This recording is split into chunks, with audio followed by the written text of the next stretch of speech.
بسم الله الرحمن الرحيم. أعوذ بالله من الشيطان الرجيم. بسم الله الرحمن الرحيم. وبه نستعين وهو خير ناصر ومعين. السلام علیکم ایھا الطلاب الکرام. آج کے سبق میں ہماری گفتگو جو ہے وہ پہلے والے سبق سے مربوط ہے.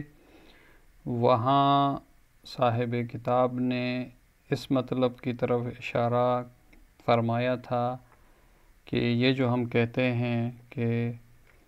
ایک چیز کے جو مقدمہ ہوتا ہے، یعنی مقدمۃ الواجب، یعنی ایک واجب کا جو مقدمہ ہے، آیا وہ بھی اس چیز کے واجب ہونے کے ساتھ واجب ہو جاتا ہے شرعاً یا نہیں؟ تو وہاں صاحب کتاب نے 2 مقامات پر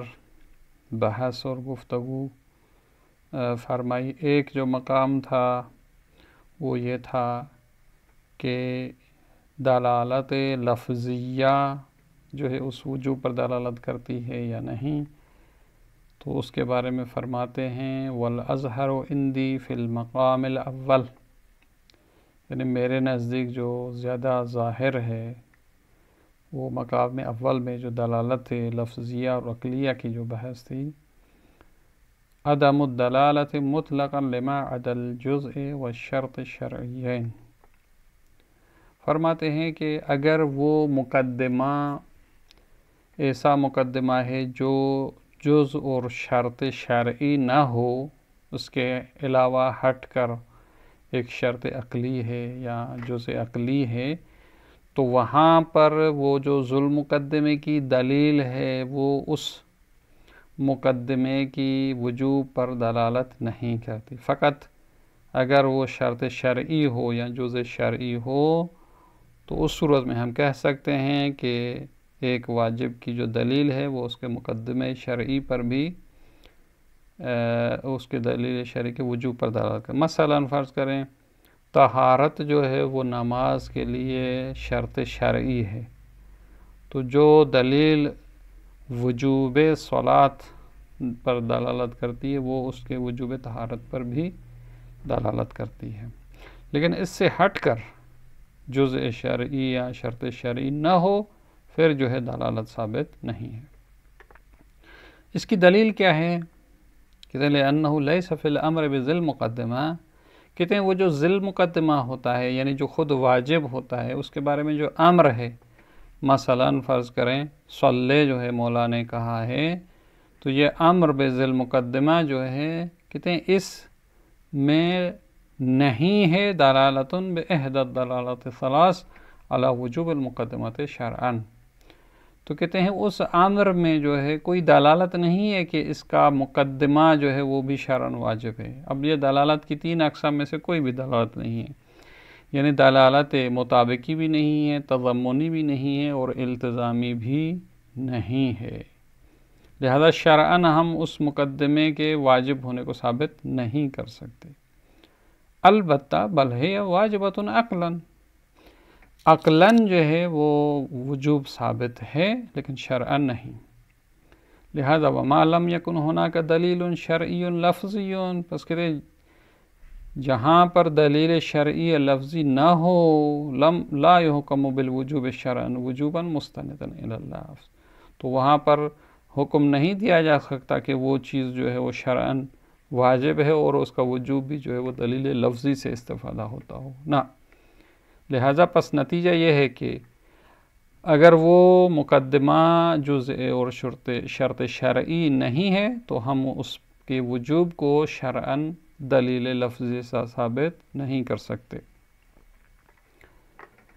نعم جزء المأمور به يدل الامر بالفعل على وجوبه ضمنا حسب التحلیل. البتہ ایک اس بات کی طرف اشارہ کہتے ہیں کہ بھئی جب ایک فعل کے وجوب پر امر دیا جاتا ہے، مثلا مرکب ہے جو، تو بالآخر اس کے اجزاء ہیں، تو معمور بہ کا جو جز ہے اس پر جو امر اس فعل کے وجوب پر دلالت کرتا ہے وہ اس کے جز پر بھی دلالت کرتا ہے. مثلا جس طرح مثال دیتے ہیں بھئی ایک جو ہے نماز ہے صلی، اب یہ صلی کا جو امر ہے خود اس بات پر بھی دلالت کرتا ہے کہ تم نے رکوع کرنا ہے، تم نے سجدہ کرنا ہے، تم نے تشہد پڑھنا ہے۔ تو کہتے ہیں یہ جو اجزاء ہوتے ہیں، یہ اجزاء معمور بہ پر جو ہے خود جو اس فعل پر امر ہے وہ خود اس کے وجوب پر دلالت کرتا ہے ضمناً بحسب تحلیل۔ مثال کے طور پہ صلی کی جو معنی ہے اگر تحلیل کریں ہم اس کی تو یعنی یہ ہے کبر، تم نے تکبیر کرنی ہے، وقرا قرات بھی پڑھنی ہے، ورکع رکوع بھی کرنا ہے، وسجد سجدہ بھی کرنا ہے، تاکہ جتنے بھی اجزاء نماز ہیں۔ تو لہٰذا یہاں پر کہہ سکتے ہیں کہ بھئی یہ اجزاء ان کا وجوب ثابت ہو رہا ہے، تو کہتے ہیں فَهُوَ وَاجِبٌ بِنَفْسِ وُجُوبِ الْكُلِّ،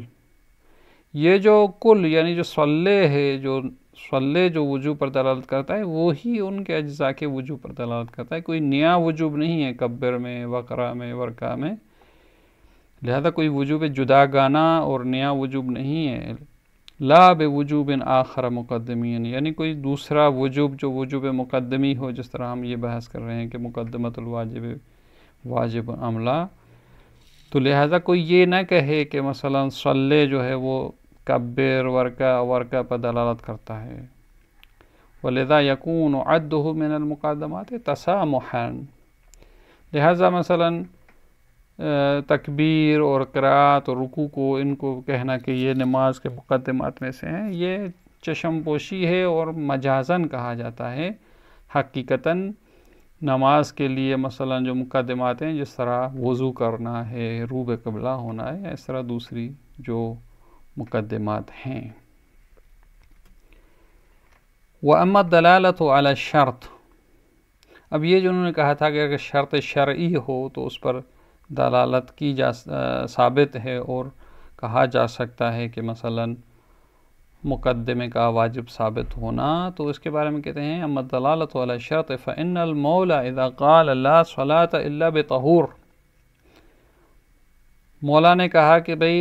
نماز نہیں ہے طہارت کے بغیر، مثلا وضو کے بغیر، تیمم کے بغیر، یا اگر جہاں غسل کرنا ہو تو اس کے بغیر جو ہے وہ نماز نہیں ہوگی۔ ثم قال صلی، اس کے بعد مولا نے کہا کہ نماز پڑھو، تو اس کا مطلب یہ ہے کہ وہ صلاۃ پڑھو جو طہارت کے ساتھ ہو۔ تو یہاں کہتے ہیں کہ یہ صلی جو ہے جو وجوب نماز پر دلالت کرتا ہے وہ طہارت کے وجوب پر بھی دلالت کرتا ہے، یعنی فَمَعْنَاهُ أَقِمِ الصَّلَاةَ الَّتِي لَا تَكُونُ إِلَّا بِطَهَارَةٍ، یعنی یہ صلی دلالت کرتا ہے کہ تم نے ایسی نماز پڑھنی ہے جو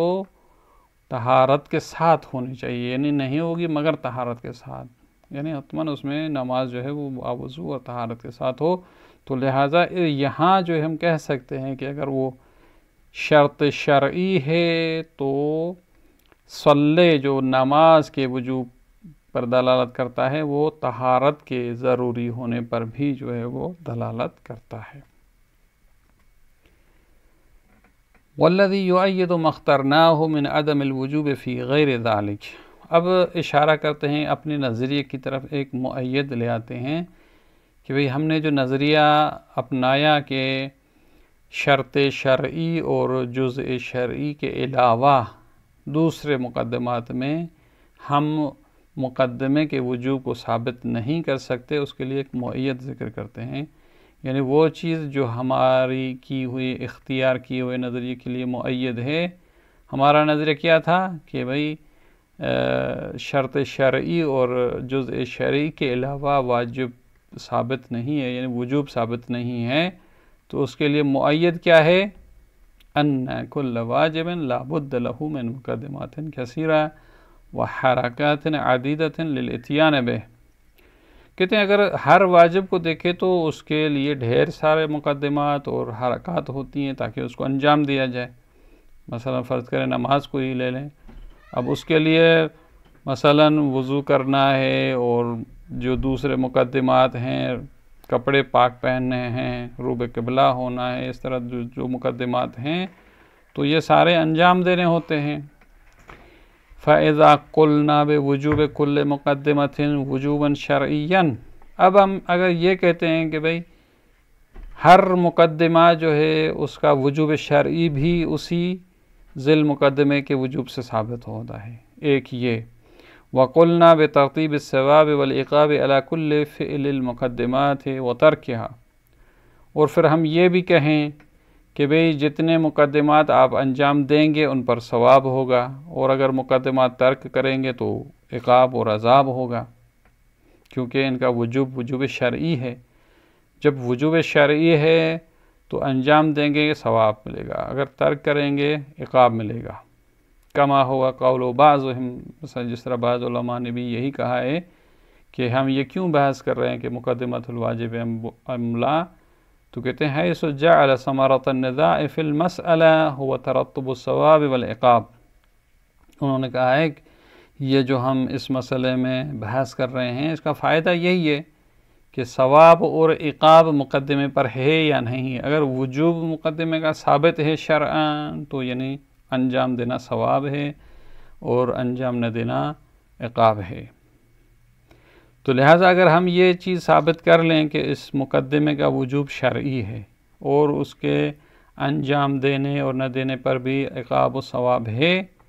تو نتیجہ کیا نکلے گا؟ فَيَلْزِمْ أَن يُعَاقَبَ الْمُخَالَفُ لِكُلِّ وَاجِبٍ بِعُقُوبَةٍ كَثِيرَةٍ عَلَى مِقْدَارِ الْمُقَدِّمَاتِ۔ تو اس کا لازمہ یہ ہے کہ جو واجب کی مخالفت کرے گا اس کو اس فعل کے مقدمات کے مطابق مختلف عقاب کیے جائیں۔ مثلا اگر کسی نے نماز نہیں پڑھی ہے تو کہیں تم نے وضو نہیں کیا، تمہیں ایک عقاب ملے گا۔ تم نے مثلا کپڑے پاک نہیں پہنے تھے تو دوسرا عذاب۔ اس طرح یعنی جتنے اس کے مقدمات ہیں پھر ہم کہیں کہ اتنے جو ہے اس کو عقاب کیا جائے۔ وَهُوَ بَعِيدٌ لِلْغَایَةِ، کہتے ہیں کہ یہ اصلاً درست نہیں ہے۔ اگر کوئی نماز نہیں پڑھتا تو اس کو فقط نماز نہ پڑھنے کا عقاب ہوتا ہے۔ لہذا سے پتہ چلتا ہے کہ وہ جو مقدمات تھے وہ مقدمات جو ہے شرعاً واجب نہیں ہیں۔ ایک یہ دلیل تھی۔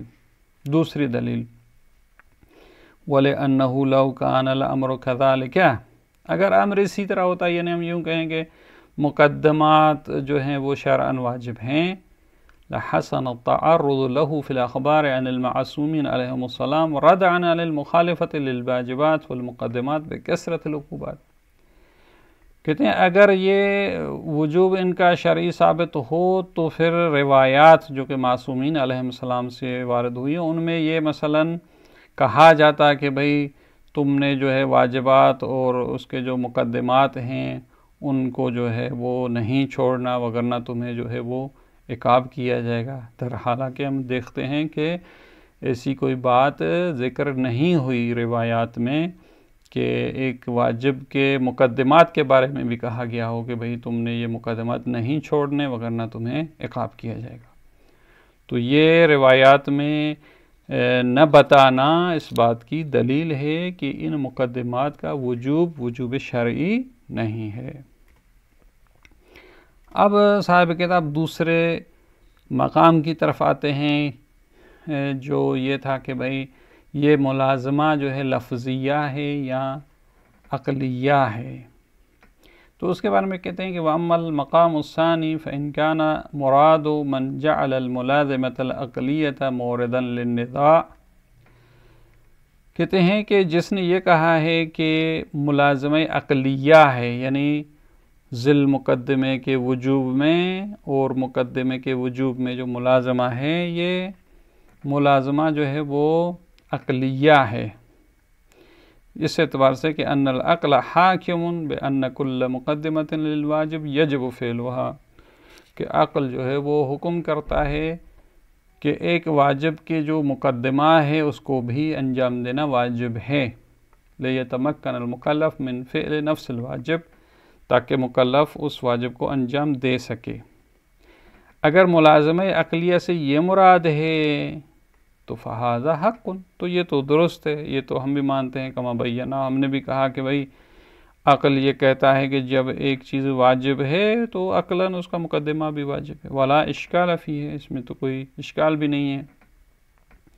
لیکن لا ينبغي ان يكون بهذا المعنى موردا للنزاع، لیکن سزاوار نہیں ہے کہ یہ مورد نزاع اس معنی میں ہو، یعنی ہم کہیں کہ ملازمہ عقلیہ سے یہ مراد ہو۔ لأنه لا ينبغي الشک فيه، کیونکہ اس میں تو شک ہی نہیں ہے، یہ تو سارے قبول کرتے ہیں کہ عقلاً وہ مقدمہ جو ہے وہ واجب ہے۔ اب آتے ہیں دوسری بات کی طرف کہ مراد جو ہے وہ یہ ہے کہ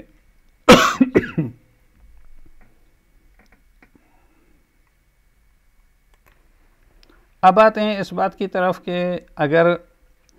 ملازمہ عقلیہ سے مراد جو ہے وہ یہ عقلی اس کا وجوب نہیں ہے، تو دوسرا یہ ہے کہ وہ ان کان المراد ان العقل حاکم